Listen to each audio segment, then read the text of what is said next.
Hello everyone, welcome to our channel. हमारी आज की वीडियो का टॉपिक है ईसा मसीह का जीवन परिचय। तो चलिए शुरू करते हैं। यीशु मसीह प्रथम शताब्दी के यहूदी उपदेशक और धार्मिक नेता थे। वह ईसाई धर्म के केंद्रीय व्यक्ति हैं। ईसाई धर्म में वह ईश्वर के पुत्र माने जाते हैं। जीवन परिचय। हेरोदेस राजा के दिनों में यहूदिया के बैतलहम में यीशु का जन्म हुआ। यीशु की माता मरियम गलीलिया प्रांत के नाजरेत गांव की रहने वाली थी। उनकी सगाई दाऊद के राजवंशी यूसुफ नामक बढ़ई से हुई थी। दिन प्रतिदिन बालक यीशु बढ़ता और बलवंत होता और बुद्धि से परिपूर्ण होता गया और परमेश्वर का अनुग्रह उस पर था। यीशु ने निरंतर अपनी शक्ति और करुणा का प्रदर्शन किया। उन्होंने लंगड़ों को चलाया, गूंगों से बुलवाया और अंधों को दिखाया और अनेक रोगियों को चंगाई दी। उदाहरण स्वरूप एक भिखारी जो जन्म से अंधा था और जिसको सब पहचानते थे, आराधनालय के बाहर बैठता था। यीशु मसीह से चंगाई पाने के बाद धार्मिक अधिकारियों ने भिखारी से यीशु के बारे में पूछताछ की। तब उसने कहा, एक चीज मैं जानता हूँ, मैं अंधा था पर अब मैं देख सकता हूँ। उसने ऐलान किया। उसे आश्चर्य हो रहा था कि इन धर्म के प्राधिकारियों ने इस आरोग्य करने वाले को परमेश्वर के पुत्र के रूप में कैसे नहीं पहचाना। जगत के आरंभ से यह कभी सुनने में नहीं आया कि किसी ने जन्म के अंधे की आंखें खोली हों। यीशु को अनेक रस्सियों से बने मोटे कोड़ों से मारा गया और लंबे कांटों से बनाया गया मुकुट उनके सिर पर रखा गया। यीशु मसीह को यरूशलेम के बाहर उस प्राण दंड के पहाड़ पर पैदल चलकर जाने के लिए मजबूर किया, जहां उन्हें एक लकड़ी के क्रूस पर लटकाया गया और उनके पैरों और हाथों को क्रूस पर कीलों से ठोक दिया गया। जब तक वह मर नहीं गए, उस क्रूस पर लटके रहे।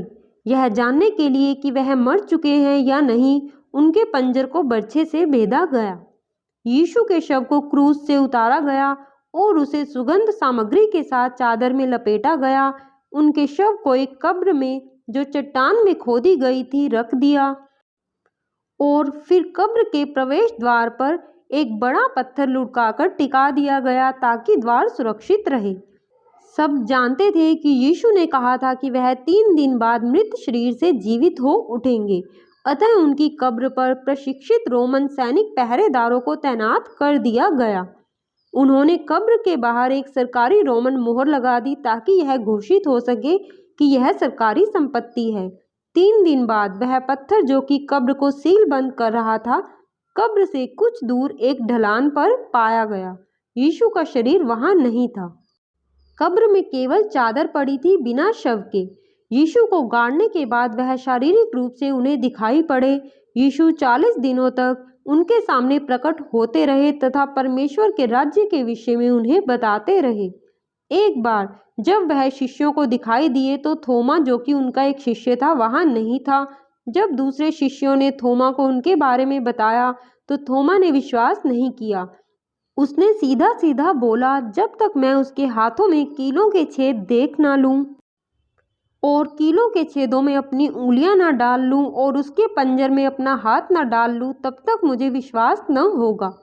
1 सप्ताह बाद यीशु उन्हें फिर से दिखाई दिए। उस समय थोमा भी उनके साथ था।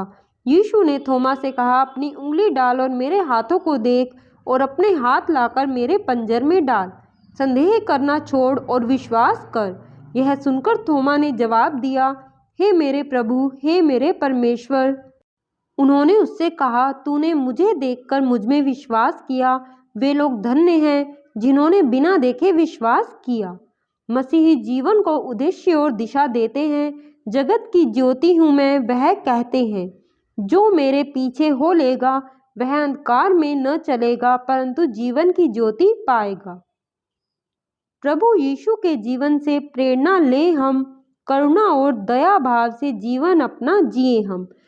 वीडियो देखने के लिए आपका बहुत बहुत धन्यवाद।